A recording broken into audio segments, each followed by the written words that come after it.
Welcome to Buy, Hold, Sell. Today we're talking about small stocks with big yields. Everyone's out there hungry for income in the low rate environment. The big end of town, we've seen dividend cuts in the banks, Telstra. It's not quite as stable as it used to be. Here to talk about small stocks with big yields, I've got Natalie Tam from Aberdeen and Liam Donohue from Lennox. Natalie, let's start with you. Viva Energy REIT, buy, hold or sell? Viva's a hold for us. It's done really well this year. It's got a total return of more than 30% in 12 months. That's pretty huge. It's obviously been a beneficiary of falling bond yields, and we think the big gains have been made there. So for us, it's a hold. Okay, consolidating service stations up and down the coast, buy, hold or sell?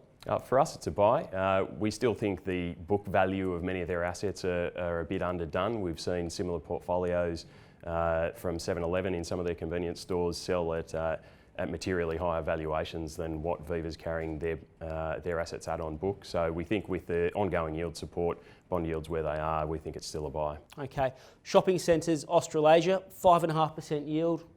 Regional shopping centres, feels like it could be a bit challenged, buy, hold or sell?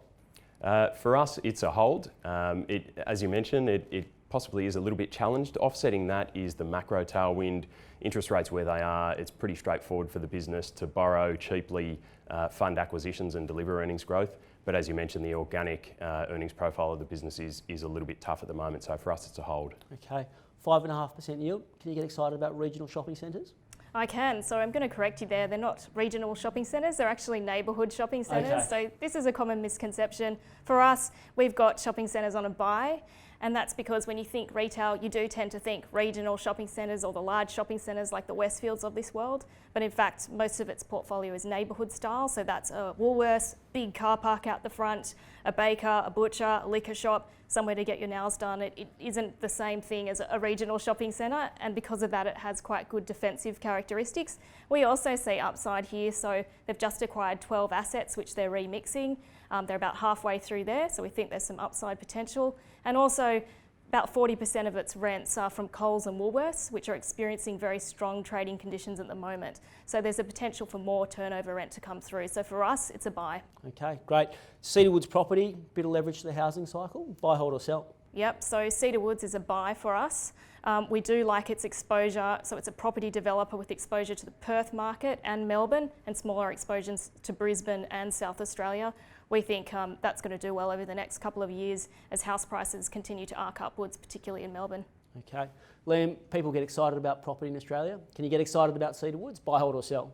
I really want to get excited about Cedar Woods, but for now it's a hold. And that's mainly because of the macro. We really like management and what the business offers, but we're a little bit reluctant to dive in because they are at the whim of macro. So credit availability, particularly for investors, is a big driver. And as Natalie mentioned, the West Australian economy is also a big driver, with that state being their single biggest property market exposure. So we like the business, but it's a hold. Okay. What have you got for us? A small stock with a nice dividend yield, something you want to pitch to our readers? Yeah, absolutely. Aventus Property Fund is one that we really like, paying about a 6% dividend yield at the moment.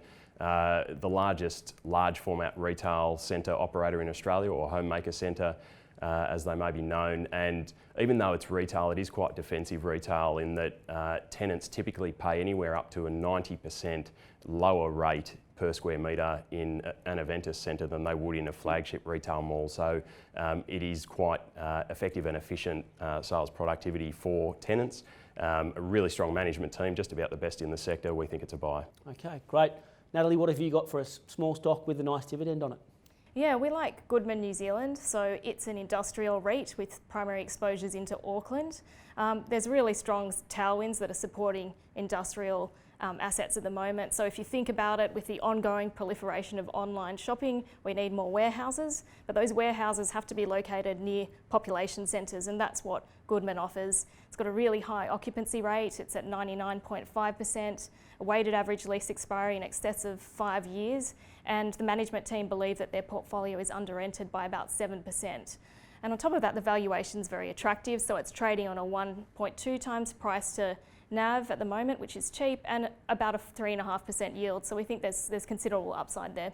Okay. They might be small, but they're punching above their weight when it comes to dividends. Look outside the big caps for a few income ideas.